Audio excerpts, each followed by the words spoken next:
Welcome to this Baptist News Global webinar. Here's your host, Mark Wingfield.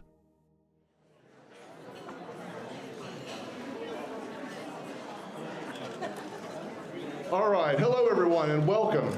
We have multiple technologies going here, and this is something new for B&G. We've never done a live audience webinar before, and so forgive us for our trespasses on this. Although it's sins here. We're sins people, right. Not trespasses. You got to know how to say it, right? So for those of you who are watching either currently on Zoom or those who are watching later through the recording that will be made of this, we are at Wilshire Baptist Church in Dallas, which is my church, and this is Timothy Peoples, who's my pastor here at Wilshire, and we're going to be engaging in conversation with our friends, Greg Garrett and Robert Jones, who really need probably no introduction to a lot of our audience because you read them in B&G every week or so, it seems. And I'm not sure. Okay, very good. The important thing I want you to know about Robert's work is that we run a column that originates on his Substack, which you can subscribe to at whitetolong.net. whitetolong.net. And we're grateful for that shared content that we get. And of course, there are books involved as well. Greg is prolific and has, what, 30 books? Yeah. Amazing. Yeah. We're not going to make you choose among them right now, right? You've been working on it for a little bit. It's okay. Yeah, all good. And so our conversation today is part of a weekend of a conversation here at Wilshire on the deep roots of racism. And we had a session yesterday afternoon, and Greg preached here in worship a really fine sermon at Wilshire this morning. And for those of you who are interested, you can find it online as well. I highly recommend that to you also. So these are issues that we're talking about every day, every week at B&G, and that the intersection of race and history and faith and culture and politics. Sometimes I run into people and they ask me what I do, and I say I'm a journalist. And they say, well, what kind? And it's hard to explain because usually I'll say, well, I write about religion. Well, then they want to run away, right? But then I have to explain, all of this other stuff. It's sort of like when people find out, Wilshire folks, that you go to a Baptist church, and you have to back up 3 steps and say, well, not that kind of Baptist church, right? That's what we're engaged in here as well. So Timothy also is one of our B&G board members, and I'm thankful for his support in many ways, and I'm thankful for all of you who are here. So for those who are watching, we have about 150 people here in the room who will be part of this conversation. We will get to some Q&A later in the session, both live and online. And we have someone monitoring the phone lines there who will pass along questions that get put in the Q&A queue for us as well. So welcome to this Baptist News Global webinar, and we're glad you're here to participate in this. I want to begin by picking up on something that Robert and Greg talked about yesterday, and that is a date that you don't know, most likely. You know 1492, what happened, but something important happened in 1493 that also sets the stage for where we want to go. So can we pick up with, why is 1493 important? I'll jump in. Well, thank you, Mark, for the introductions, and thank you, Wilshire, for hosting us this weekend. I'm really thrilled to be here. For those of you watching online, there's a live laugh track. So if we tell a good joke, you're going to hear, like, I've always wanted that kind of sitcom situation, but we've got that going on. So anyway, thank you all for being here. So in my most recent book, it's called The Hidden Roots of White Supremacy and the Path to a Shared American Future, I spend the first part of the book talking about our origin stories and the importance of an origin story. So, we're here in a church Where there's plenty of Bibles around. I'm glad to see the Baptists still carrying their Bibles into church. But you open it up and you go to the beginning, right? And there's an origin story, right? That kicks the Torah off, right? In the beginning, God, right? Just those words. And from that point on, you know what's happening, right? And if in the context of all that, it's a monotheistic move, right? In just those words, in the beginning, God. Not gods, but God, right? So you know that there's a monotheistic story coming just by the setup of those very first few words. So that's really important, right? And we understand that. And I was writing about how today we in America are fighting over, in the beginning, what in America, right? In the beginning, what do we put there in the American story? And we've been really fighting over that. And so I suggest that what we got to do is really take the, and I want to give some credit to the 1619 Project here that I deal with. Many of you know it, right? It was published in the New York Times, become a book and a curriculum and all this stuff. And I think the great gift that it gave us was kind of exploding the frame and changing that in the beginning story, right? So we began, because I grew up came of age in the 70s when we were celebrating the bicentennial. And for me, there was an image there. And it was a postage stamp, actually, a commemorative postage stamp from 1976 that had all the white guys in Philadelphia and their colonial finery all awkwardly posed around that table with their quill pens, right, signing the Declaration of Independence. And so that's a kind of story, right? In the beginning, those white guys in Philadelphia, right, signing the Declaration of Independence. And if you begin the story there, well, there's only certain kinds of things you have to account for. But what the 1619 Project did, and many of you may not remember, but in the New York Times, they gave us not only a different date, but a different image. Does anybody remember the image that got published in that original New York Times thing? It hasn't gotten a lot of attention. I don't hardly find anybody, but if you go back and think of, and look at it, the image they gave was of a vast ocean, right? And it was a dark ocean. It was a monochromatic image, a gray sky and a dark ocean and a just horizon line.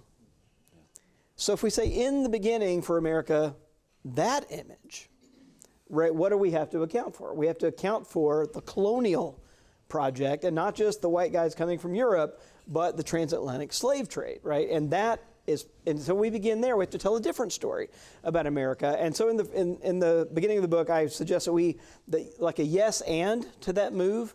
And the reason why I say yes and is because by the time we get to 1619, we often forget there is more than a century of European interaction with indigenous people in this country. And so if we take it back, and I suggest we take it back at least to 1493. And what happened there was actually a series of events culminating in 1493. And it was about, like, what do we do with these lands that Europeans didn't know existed?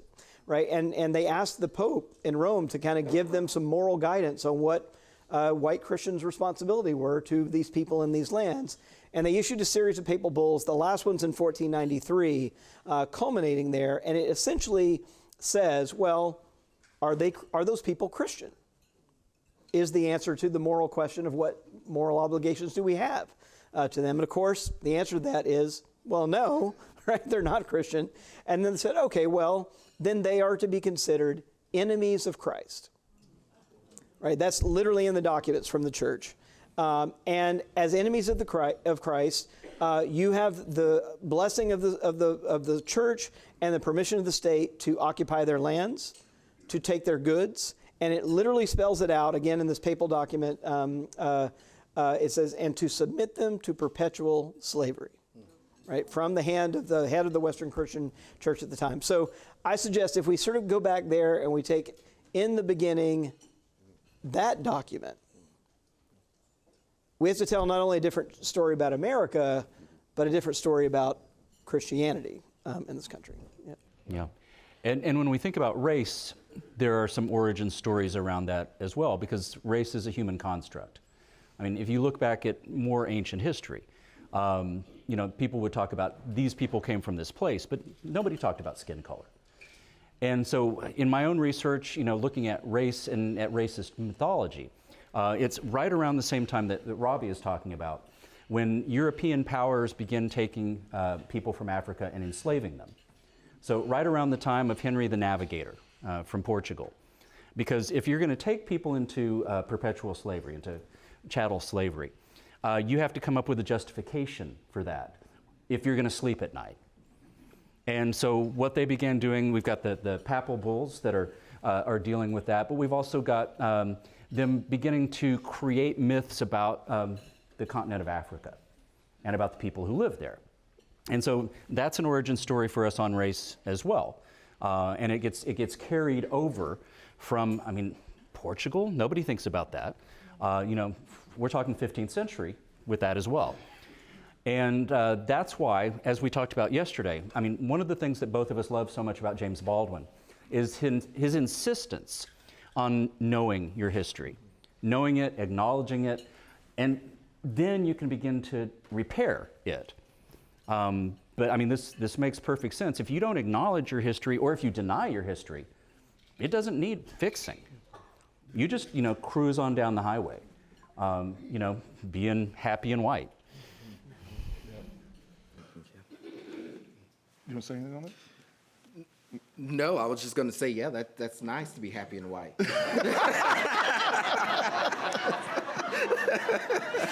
All right, can't top that.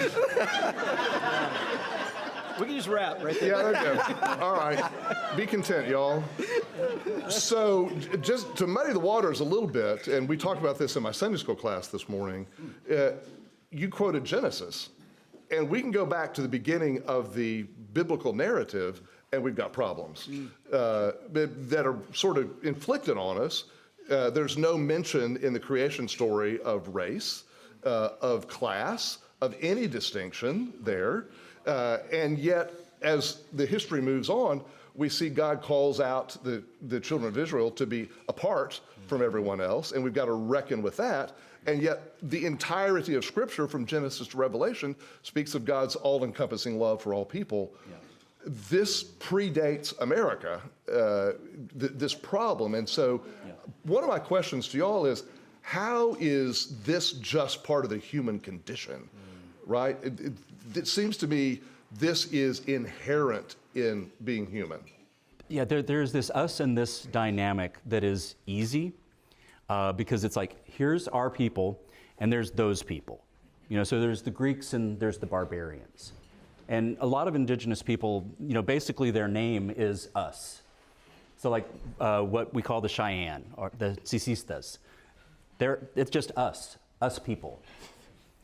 And, so we are insular in that way, in a human way. But what's damaging is when we take that us and them and we say, our us is better than your us. And we can treat your us any way that we want to because we're better for whatever mythical reason we create for ourselves. Yeah, I don't think it's nice to be chosen, right? We all want to be chosen. But I think in many ways that is perhaps the most dangerous biblical idea that we have unleashed in the world, is being chosen. Right, and just think about all the mischief that has been done in the name of being chosen. I think we forget, Mike, that there's a chosen for something out there, right? And we just sort of truncate it. Well, we're the chosen people, to right? To be a blessing for all people. Yeah. That's a different kind of chosen. It is, yeah. And one of the things in all these ancient documents, too, I'll kind of stay with that for just a minute, is that what drives all of it is this idea that these lands, the Americas, and this is not just a North America thing, this is like the entire kind of colonial project, gets off the ground because of this idea that stuff in the Torah through the Old Testament and into the New Testament gets translated into this kind of geopolitical thing, right? And then it is like white Europeans who are chosen by God, right? And all the other lands in the world are for their use and exploitation. And you'll see it in the legal documents, you see it in the political documents that will say, like, look, here's the way this makes moral sense. Yes, we're taking their goods, we're taking their land, we're enslaving them, but look what they get. It's a deal. And there's two things you see over and over. What they get is the genius of European civilization and Christianity. It's always that pair.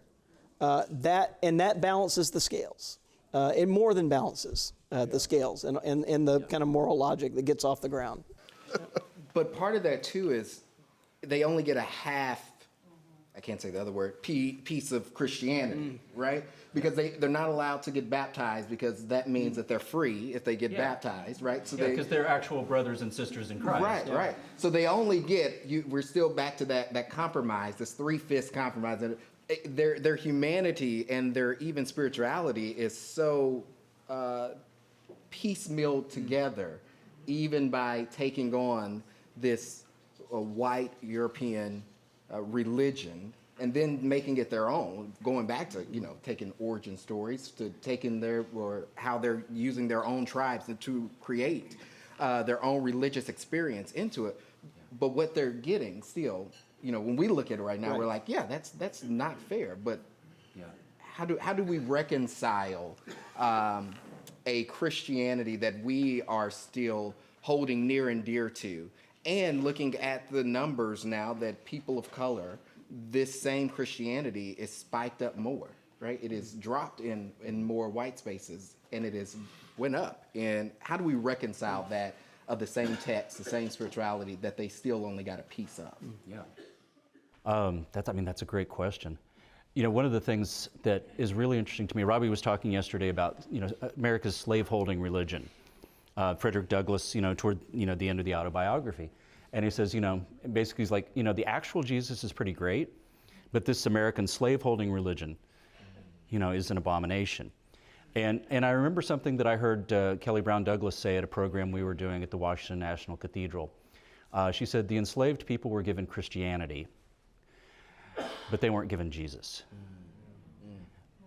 And so I maybe that experience, that authentic experience of Jesus, is driving some numbers, because that's a real thing. Yeah. So, two things I want to say about this wonderful point here, but I don't want to lose both of them. One is the idea that the Bible is replete with scriptures we can quote that call for inclusion, that call for equality, that call for equity. But they're sort of like Thomas Jefferson's Bible. They've gotten cut out along the way, right?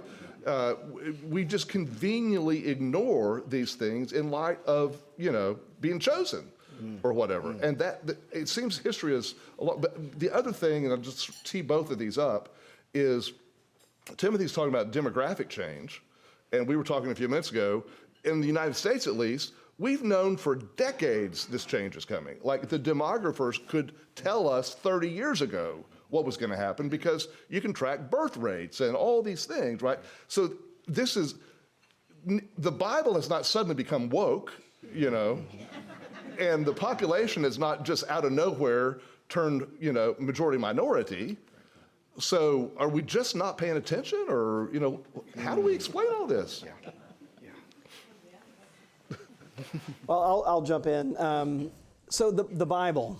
So I grew up Southern Baptist in Jackson, Mississippi. I was that kid who was at church every Sunday, and most of the time 4 or 5 times a week, right?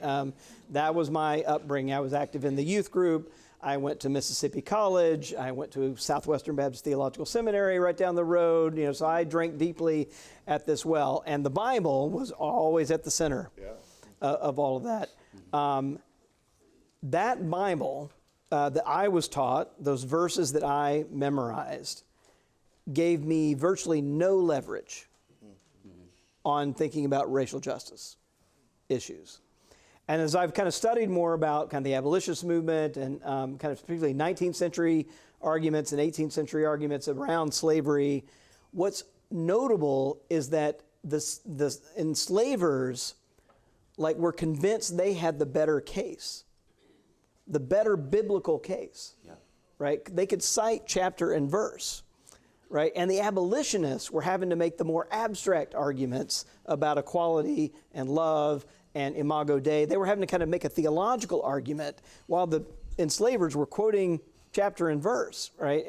And so I think it's worth remembering that, like, there was a way in which there was an authentic Christianity, like, made compatible with slavery, right? And like, I want to be really careful about, like, there's a temptation, I think, to say, well, that's not Christianity. That wasn't Christianity.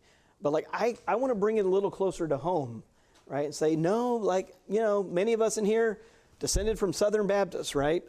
Our denomination, founded in 1845 for the purpose of making enslaving other people on the basis of the color of their skin compatible with the gospel of Jesus Christ, right? That's the point of the founding of our denomination. And I don't want to say all that wasn't Christian. Yeah. Now, it's not the kind of Christianity I think we want to be living, right? And back to this kind of Jesus versus Christianity thing, right? I think there we have kind of a pretty obvious, you know, disjuncture there. But I want to, like, that means the fight over Christianity is really important, right? Because without a sort of reclaiming of a different kind of Christianity, that's what we get left with, right? And I'll just make one more quick point here on Fisk University has a Bible in its possession that's kind of been dubbed the Slaveholders Bible. And it is a Bible that was printed in England in the 19th century for the use of Baptist missionaries in the West Indies with enslaved people. And it has exactly this weird thing. They were like, well, which verses are going to be problematic for us? And they actually went in and took those out of the Bible. So it has the book of Exodus, whose very name means liberation, right? And it has, you know where I'm going, right? It has the enslavement of the Israelites, but not their freedom. Yep. They cut out the last part of Exodus. It has slaves obey your masters from Ephesians, and it does not have Galatians. In Christ there is no slave nor free, no Jew nor Greek. Like, that gets cut out. But, like, they saw, like, this power and, like, literally created a Bible for you, printed it, you know, for use. So there was a kind of safe slaveholder Christianity that could be propagated. Yeah. And there's a direct line between that safe slaveholder religion and white Christian nationalism. And so one of the things that I'm focusing on at B&G, as Mark knows, and some of you know, is wrestling with this larger question of Christian nationalism, particularly during this election year. And most of the interviews that I'm doing are with people who have some authority around this stuff. And they're basically saying what Robbie is saying about, let's reclaim that word Christian. And I did an interview a couple of weeks ago with a historian named Ty Seidule, Brigadier General Ty Seidule. He used to be the head of the history department at West Point. Raised Episcopalian, good Episcopalian boy. And he wrote this marvelous book about the lost cause called Robert E. Lee and Me. And I recommend it to you highly. I'm getting to talk with some, like, amazing people for this interview series. And when we talked the other day, he said, I think we should stop calling them Christian nationalists because there's absolutely nothing Christian about it. But we also then come back to Robbie's thing, because in their minds, there's a theological justification for their belief that being white and being privileged and, you know, in a nation that God clearly set aside for white European Christians is a good thing. And so they want to hold on to that theology. But I think the larger case, and particularly when we talk about the demographics, younger people are leaving the church, and that's been happening for a long time. That doesn't surprise you, some of your kids, some of your grandkids. But they're driven away, many of them, because of the conservative Christian stances on race and on LGBTQ issues. They don't know that it's possible to love Jesus and love everybody else. And it's our job to speak back into that vacuum. And I don't know if we've got to have, like, you know, Christian arm wrestling with these folks. But at the very least, we've got to tell our truths and not be silent. And I think that's a really big thing. And it's one of the things I love about what we do at B&G. Yeah. One of the things, as you talk about Christian nationalism, I remember a conversation that I was having with a church member in North Carolina, and they were talking about how they thought it was a good thing, right? And how more people should join into this. Yeah. And he talked about, you know, we're patriots. We need to do this. And I looked him in the eye, It's a white individual. And I said, well, am I allowed to be a patriot? And his answer, he stopped for a while and said, well, that's a great question, and I don't know. and part of that too is if this idea of Christian nationalism, or that we need to be for the state, for the country, for God, all of these things mesh together. How is it that we eliminate an entire population of people because of what that is, but then still don't realize how it is white supremacy at that, in the midst of it too?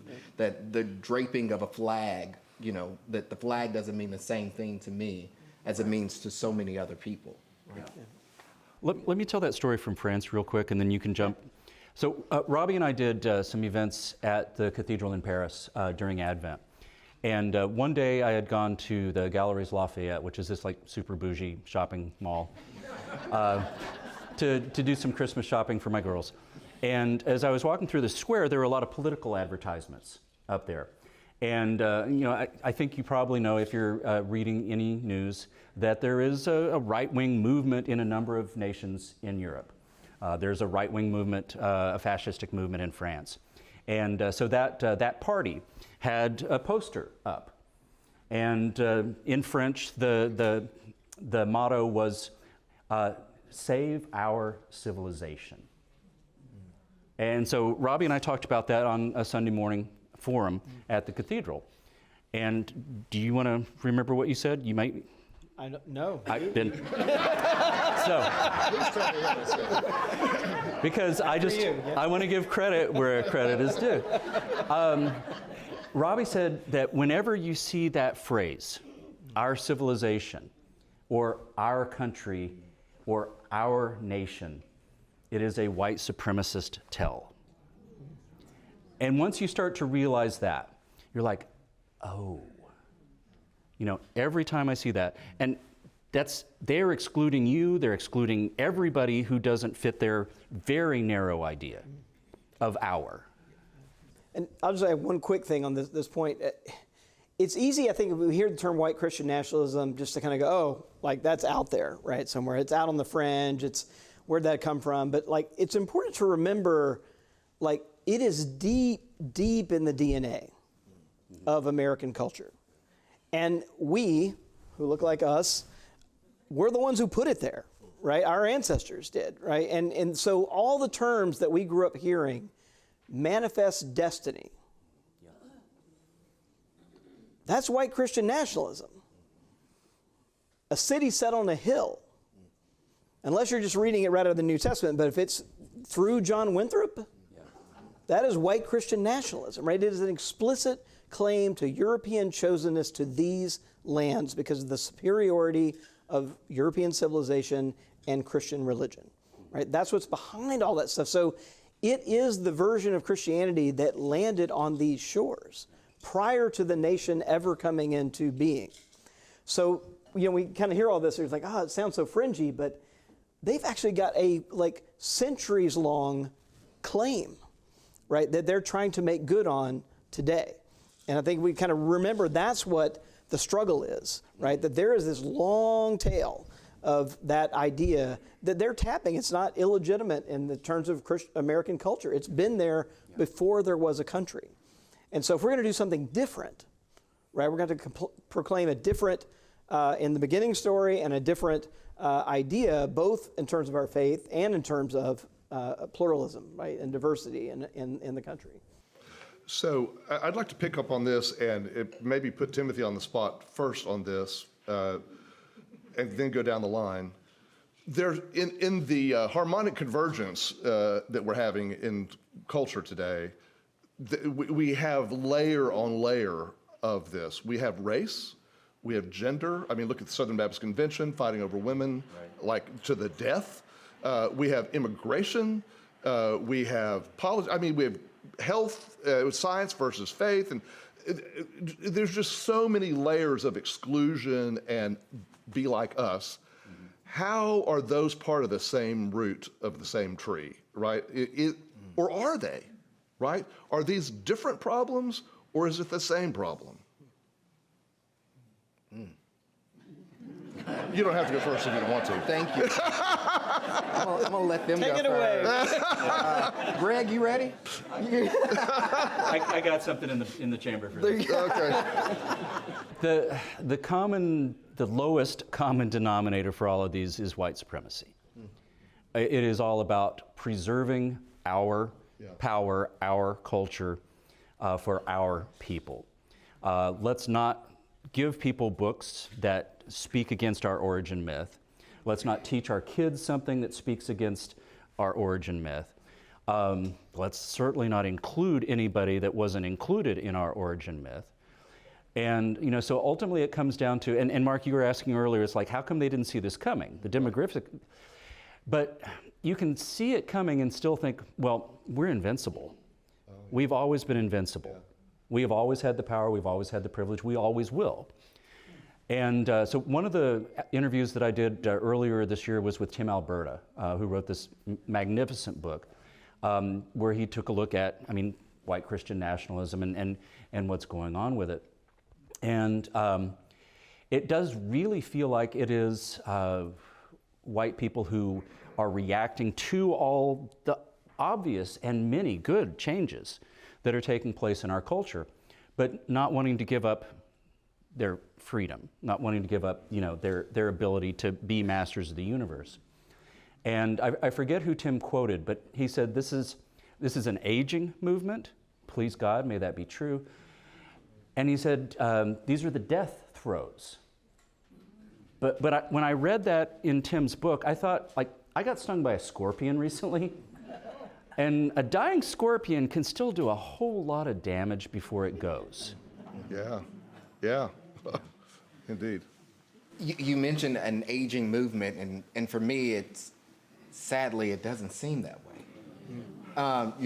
I graduated high school in 2008, and I still had teachers calling me the N-word in class, right? To say that my kind don't go to college, they just sleep around and then leave the kids with their, these types of things that are going into it. And so when I think about the demographics, when I think about where we are, it is a huge culture in white supremacy. And it makes me think back into, I think it's Johnson when they lost the South, right? When they said we've lost the South. And for a generation. For a whole, for more, right? But what they did was that they strategically planned from then on how to bring back the South. I'm trying to think how I want to say this.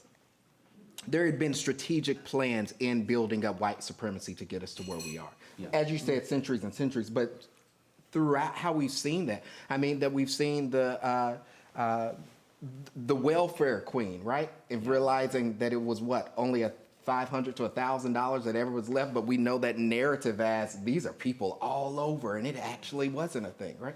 Yeah. We've continued to keep this cycle going to getting where we are, and now we're in myths and stories where people actually believe them when they're just not true, and this is all that we hold on to, right? These are the stories we tell, these are the stories that we believe that are not truthful or factual. And so now my generation are listening, some in my generation are hearing these stories and saying, well, what about this? What about this? Yeah. And we're still moving into that same direction. Don't know exactly where I'm hitting it on there, but I wish it was an aging thing. Yeah. I'll just say a couple of things. I do think that for me, I think I even used the word Rosetta Stone for this set of concepts I've been talking about and going all the way back to the 15th century and tracing it up. That set of documents, I don't know if I used the term, it's called the Doctrine of Discovery, right? That set of documents that were in the 15th century from the Western Catholic Church. And I said they have served as a little bit of a Rosetta Stone because once you sort of get what they're promoting, a lot of things snap into place. And one of the key things that holds like gender, LGBTQ stuff, race, all together is there's a worldview that comes along for the ride that is a kind of worldview that's hierarchical and everybody has their place and everybody should stay in their place. right? So it's men over women, it's white over non-white. There's not even really, non-straight people aren't even on the map anywhere. There's not a box even for them to go. But it is that sense that like there was this fixed order, right? And God wanted white, straight men at the top of it, right? And everybody else is sort of somewhere else down the pyramid, right? Depending on, what different characteristics they have. But it's the preservation of that ideal, I think, in many ways that helps you really, you're like, oh yeah, that kind of fits, right? When you kind of see it marching forward. And so the things that kind of break that down are the things that you get the pushback on still today. Yeah. You want to say something about, I'll ask you another question unless you want to follow up. Oh, I was going to follow with that question. Yeah, please. Oh, that's exactly what I was going to do. Oh, okay, yeah. Good. Yeah. We're on the same page. Mark and I need to go on the road with this. Yesterday, I had a white individual send me a message that stated how bad it looks for me that I invited 2 white men to come and talk about racism. And my response back to them, using Cornel West and Dr. King and others, was that it is not the job of people of color in order to fight racism. We're not the ones that are racist in this situation. In this situation. Yeah. And so tell us, you mentioned some of this yesterday too, but tell us the importance of why this work coming from you all is so needed, and why we have to, in this space, do more there. Well, I've got to come to Jesus moment on this, because I've been doing this race work for a while. I've been doing it in this space for a while with many of you, and we've been learning together. And after George Floyd was murdered, during the Black Lives Matter marches, many of you and I started, asking what can we do to help our black brothers and sisters? How can we be allies? And, so on people's social media, I would, see hashtag BLM, And our friend Kelly Brown Douglas posted on Twitter, "I do not want you to be my ally." And that was running counter to everything that I understood about my lane, right? And so I asked her to call me. And this is just a little sidebar, but because we were in the middle of the pandemic, I was spending like 23 hours a day in the bedroom. And so to give some liturgical significance to her call, I took her call in the bathtub. Fully clothed. Please don't get any strange images. But it was like, I want to go someplace special to talk to my friend because I think this is going to be an important conversation. And she said to me, "Greg, I do not want you to be my ally, because when you say I am your ally, you are saying I will walk with you, or maybe a couple of steps behind you, while you solve your problem." And she said, "This is not my problem, Greg. I didn't create this problem. You did. And you and people like you are going to have to solve it." And, I think of that as like my bathtub epiphany. It was like, oh my God. That's going to be harder work. But it's the work that matters because, those of you who are people of color are exhausted.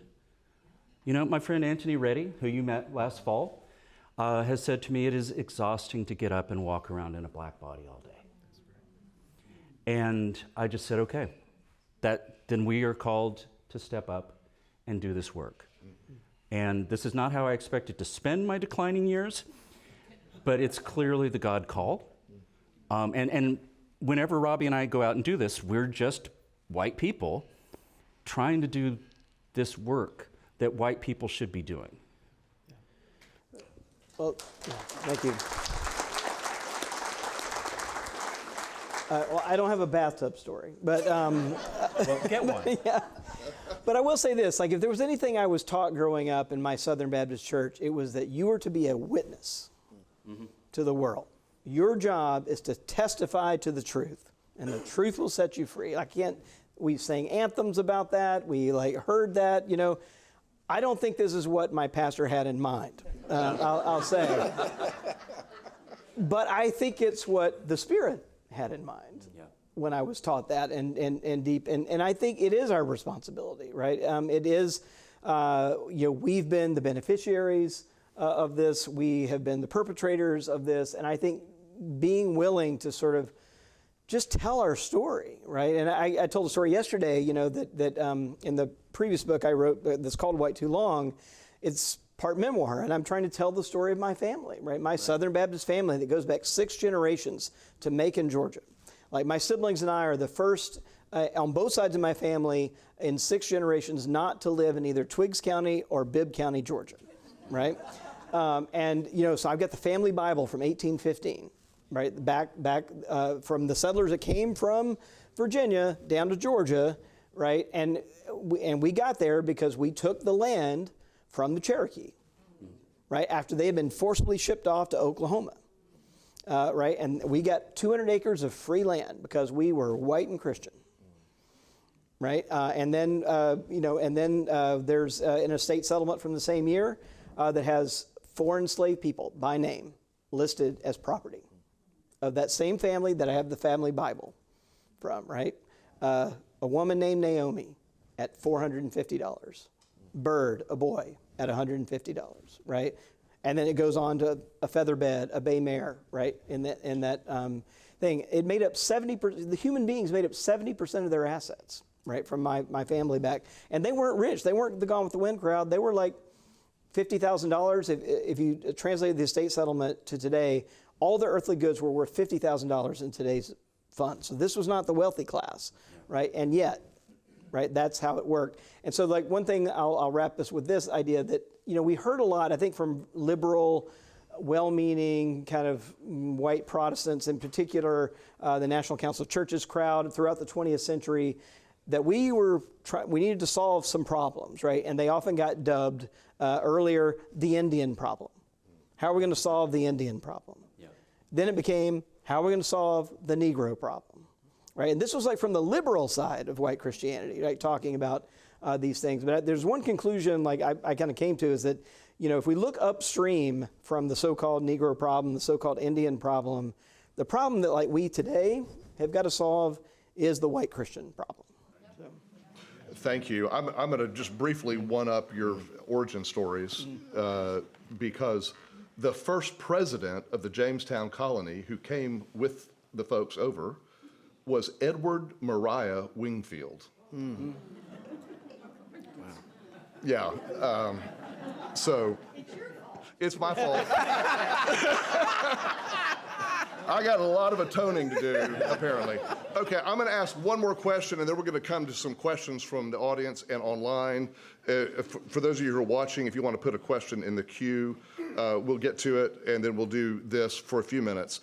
But we talked a lot about the past, and we've talked a lot about despair. Mm-hmm. And Greg, in his sermon here this morning, had a beautiful word from the Lord about be not afraid. And I think we do live in fear in these times. Mm-hmm. And Robert, you're the numbers guy, the data person who sees what's going. And I have to say, I read the polls and the data, and I want to go hide in the bathtub, yeah. Right? It just does not look good the way I'm looking at it. And so could we, before we get to questions, could we talk about where is this going, and is there any hope? Is there any hope anywhere? Back to you as well. Well, let's see. You want glass half full or glass? Okay, all right.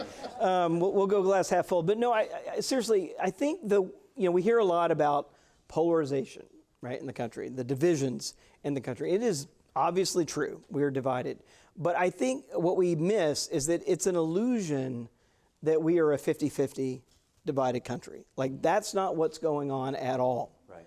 On most of the issues, even the ones that you think of as being like the most divisive, we are a 2/3, 1/3 country. So I'm gonna give you a few examples. On white Christian nationalism, right? When we at PRI and Brookings Institution been studying kind of white Christian nationalism for the past couple of years and measuring its shift over time. It's not growing. It remains about 3 in 10 Americans that are sympathetic to white Christian nationalism or adhere to white Christian nationalism tenets. And these are things like the U.S. laws should be based on the Bible. America should declare itself a Christian nation, like those kinds of statements. It's about 3 in 10 Americans that affirm those statements. But that means that there's 2/3 of the country that rejects that idea. Let's take abortion, right? Think about abortion as a kind of divisive issue. 2/3 of Americans say abortion should be legal in all or most cases. It's only about 1/3 of Americans, and there's only one religious group, and it's white evangelical Protestants, for whom a majority oppose the legality of abortion.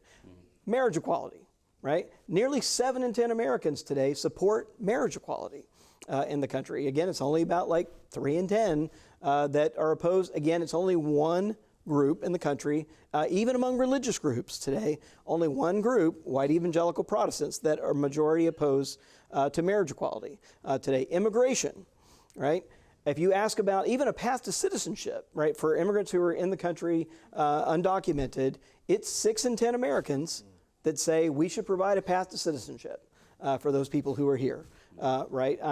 And it's been that we've been tracking that data for like 15 years. It has not moved. It's been 6 in 10 Americans supporting that policy for 15 years. So it's only what's happened in white evangelicals today, for example, are only 13.4% of the population. Say less than 14% of the population. Even in Texas, white evangelicals are only 17% of Texas residents. Now, you would not know that, right, from like paying attention to the politics, right? But what has happened is because that one group has so loaded itself into one of our 2 political parties, it acts like a megaphone, right? So they become like, they go from 13.4% of Americans to about 1/3 of Republicans, right? And then leverage that platform to become 50%, right? Or to sound like 50%. Of Americans. So I think that's part of the process that we're living through.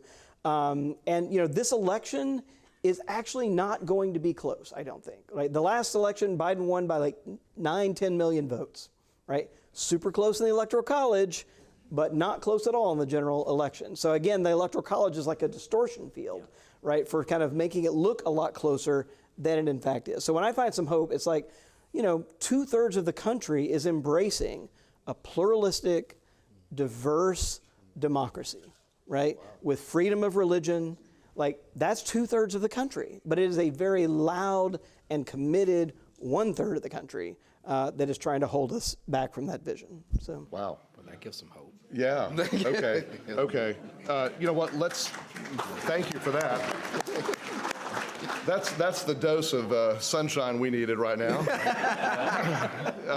Okay, we're going to take a few minutes and ask some questions. I am not comfortable calling myself a Christian. Do we need to remarket ourselves as Jesus followers or something? Annette asked, do we need to remarket ourselves from the word Christian to something else, such as Jesus followers? Christ followers.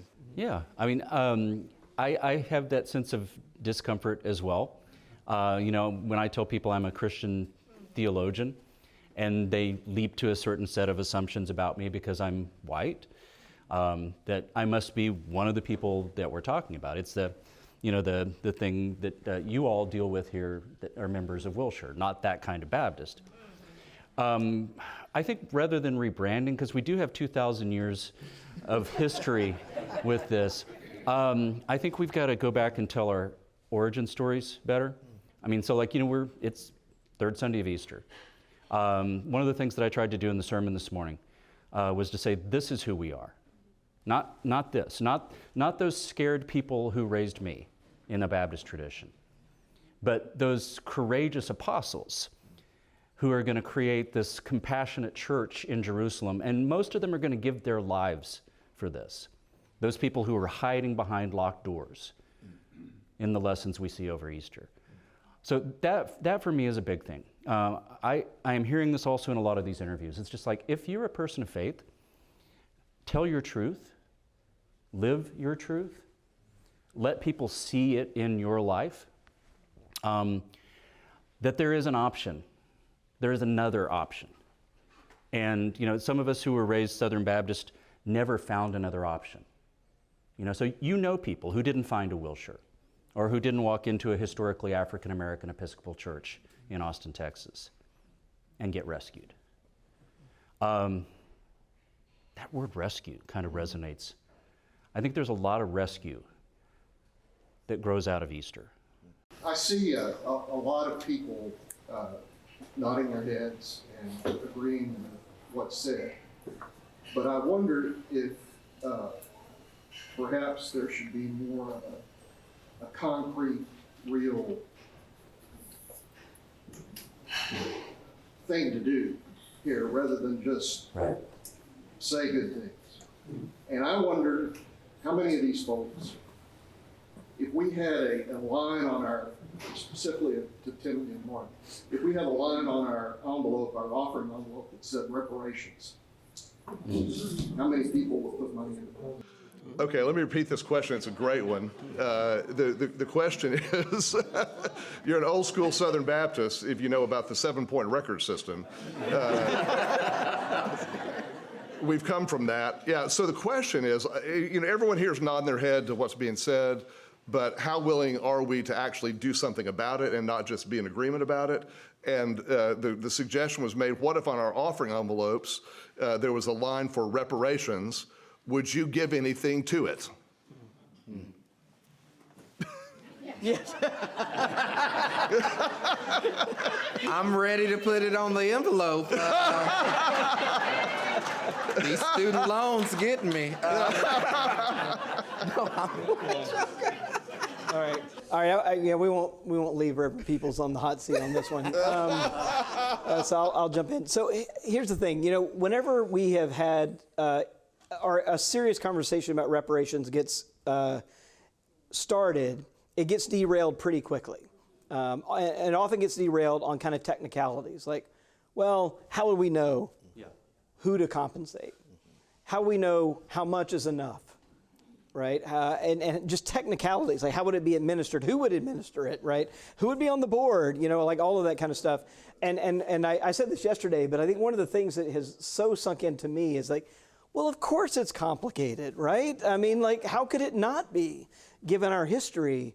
But like those sorts of complications never stopped us from being creative when we wanted to defraud people, right?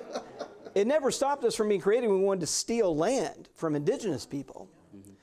Like, we were willing to come up with all kinds of gambits and schemes and legal loopholes and like all of that stuff, right? To kind of, when we were going to be on the beneficiary side of it. And I have a line in the book where I remember being so angry when I wrote it. I was like, at the end of the day, it sometimes seems like greed spawns a million schemes while repentance throws up its hands. And I think it's a matter of will. It's a matter of conviction. It's not really a technical thing to be solved, right? We would find ways to do stuff, right? And I think that's the challenge for us, is that we don't really have a problem with, reparations. I think we're still at the problem of confession. And if we get the confession right, we wouldn't have any choice but to do something concrete about it, right? We'd know, like, what does it really mean to be in this community, right? And I've said this, and not putting you on the spot here, but like, or anybody else at Wilshire, but every church I'm in, I've made a point of saying this: why is this church on this piece of land in this part of Dallas, and why did it get here when it got here? If every predominantly white church in America would honestly answer that question and really take in the implications of the answer to it, I think we'd have some movement, right? Because we'd start feeling okay, right? Yeah, we can't really dodge responsibility. It'd be super concrete, right? Because you couldn't, like, you can't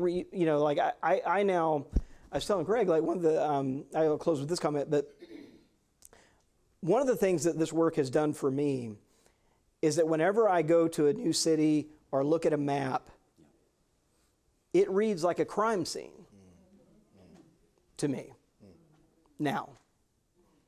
And it didn't before, right? But like, when I see indigenous names on rivers, counties, streets, right? you can't, like, it's evidence of a crime.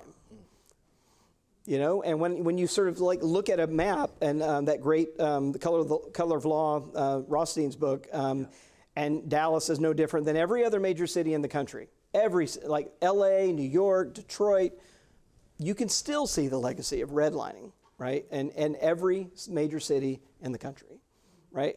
It's a crime scene, right? Or another way of saying it is like we are all like the very recent survivors of an apartheid state.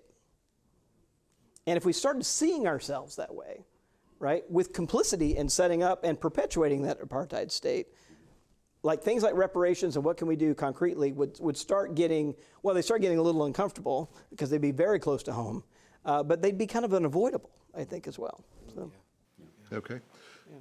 Oh, and can I just also add that Greg and Rob said yesterday some different readings were Jamar Tisby, Kelly Brown Douglas, have some more concrete type things too to be able to read and look at and how churches can work through some of that as well. So I'm normally asking questions, but I want to add one thing to this because I'm seeing Don Floyd sitting over here. And several years ago, many years ago, Don enlisted me to serve on the board of the YMCA locally, and we had a good time doing that together. And as part of that board work, we have an annual fund. At that time, they still, and I was trying to, get $50 contributions from some of my neighbors.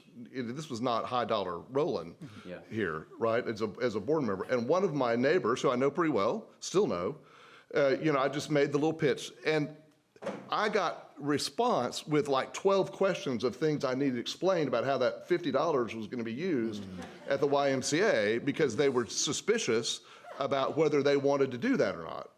And I think a lot of us are looking for ways to say no, and so we justify it by making it more complicated, back to this point, even on the most basic things. And so are you going to have a heart of generosity or a heart of scarcity? And our fear leads to scarcity out of that. Okay, sermon ends. Another question? Okay, I'd like to return very briefly to the question that was put to the Pope and his answer. The question was basically, what do we do about these indigenous people? And the Pope's answer was, well, are they Christian? So I got a couple of reactions to that.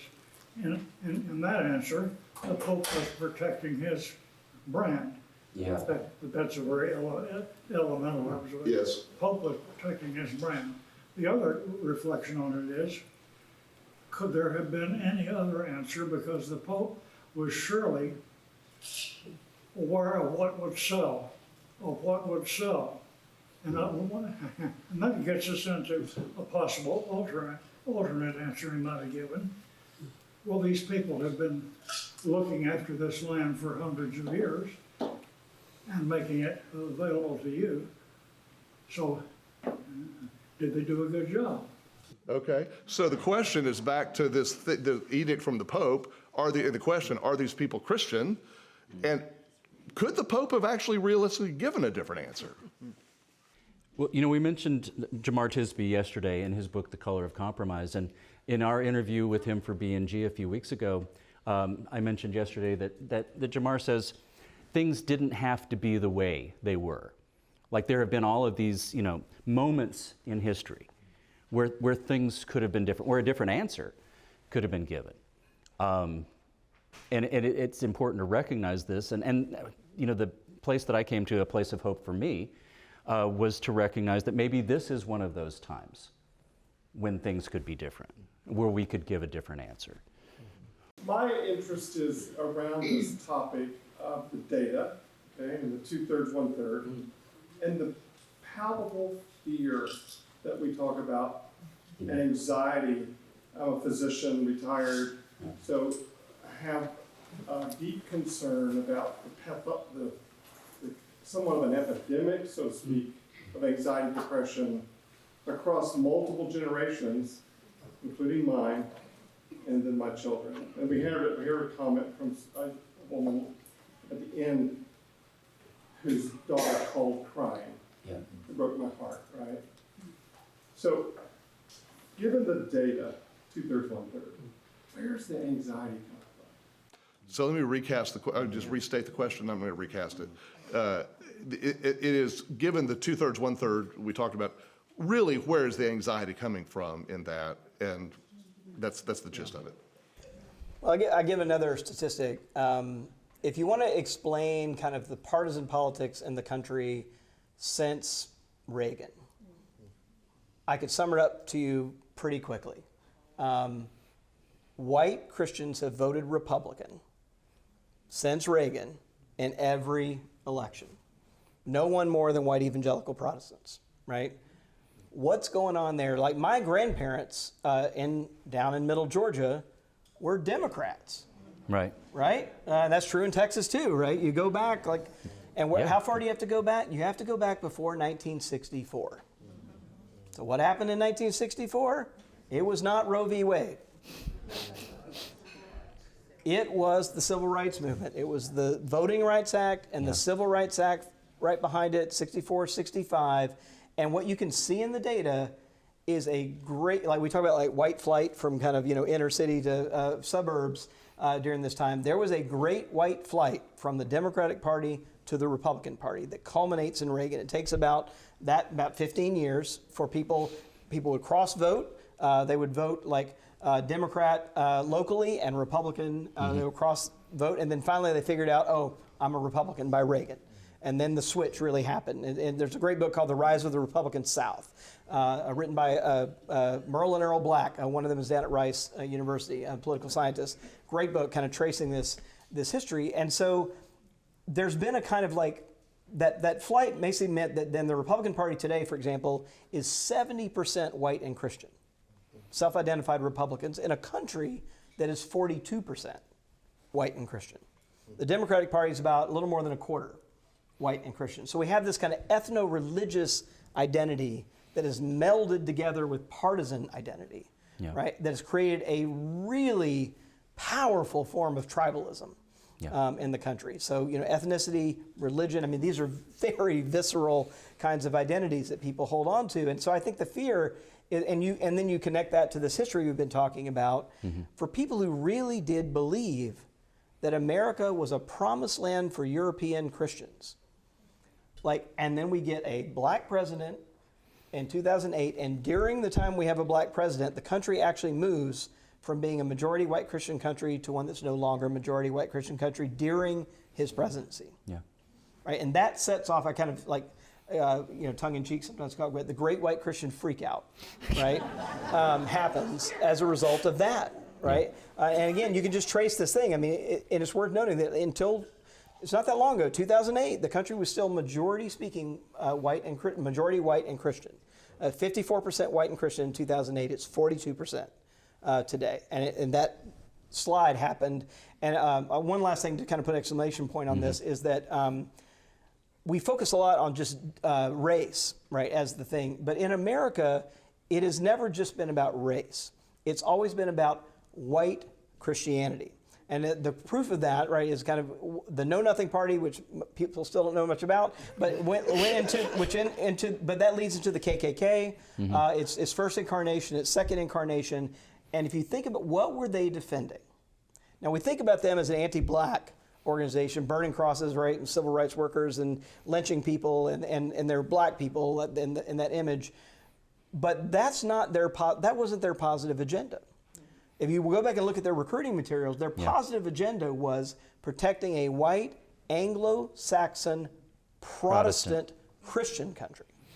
That's who they were. It was an ethno-religious identity. And so that's been the power, I think, always has been protecting that ethno-religious identity. That's why they were anti-Jewish and anti-Catholic, right? That wasn't a race thing, that was a religion thing. And so that vision, and so when you hear, like I said, when you hear phrases like, we are going to deny entry to the country to people who don't practice our religion, right? Those kinds of phrases. It carries an ethno-religious identity to it, and I think we got to that's what's being protected, and it's very tribal, very visceral, and very old. So I think that's why it has so much power. Okay, Vanessa, and this will be our last question. First of all, as a woman, to talk about white privilege, I absolutely own that I have white privilege. I also am a victim and survivor of white male patriarchy. Right. So I think that has to be named. So when y'all are saying white nationalism, there's parts of that that don't have as much power as others. But my question is, how do these white men claim to be Christian and wash away the fact that Jesus is Jewish? And then my second part is, for me, I think the fear is in that 13 to 17%, that their fear is of losing their white Christian majority position. So how do we, I mean, I can get really angry easy about this, but that's not helpful. So how do we reach out a hand and say, let's have a conversation? Because I'm not your enemy. We're in this together. So how do we build that bridge? So let me restate for everyone to understand the question. It has to do with, first of all, very important comment about white male is one experience, white female still is another experience that must be acknowledged, and we tried to get to that a little bit. But Vanessa, your question reminds me of one of my favorite lines from the Broadway musical Avenue Q, where there's a punchline that is, Jesus was Jewish. It's in a racial situation, right? Anyhow, so the question is the fact that Jesus is Jewish, and you have all these white people holding up Jesus as the white savior, right? How do we deal with that? Well, let me start with that, because that's one of the things that Baldwin talks a lot about. Robbie's talked about it a lot. Robbie talks a lot about white Jesus iconography. So it's a part of the mythology of where, European people are going to appropriate their white Jesus. And it has long been said that you create a Jesus that looks like you. But what happens when you create that Jesus who looks like you instead of a Jesus who looks like Jesus is it becomes possible for you to marginalize people with brown skin. And so Robbie has opened my eyes to a lot of things. But one of the things that I often do when I go into a church to have conversations like this, I take a look at the iconography. How white is their Jesus? And probably I'll bring it up if it's a super white Jesus. Anyone else have anything on that? Well, I want to thank you all for being here for this. What a delightful and insightful conversation it's been. And for those of you watching who will be this summer at the CBF General Assembly, I want to make sure you know that we've just announced that our two speakers who will be in dialogue with Timothy, actually, are Michael Emerson and Sarah McCammon. And we're very excited about that. Sarah McCammon is a national correspondent for NPR and has a new book out, and Michael is an academic who also has a new book out on these same issues, and Timothy will be leading in a dialogue on that, and you can get tickets to that through our website as well. Thanks to everyone for contributing to the conversation, and we will say goodbye for now. Good afternoon. Thank you. Support independent faith-based journalism. Baptist News Global.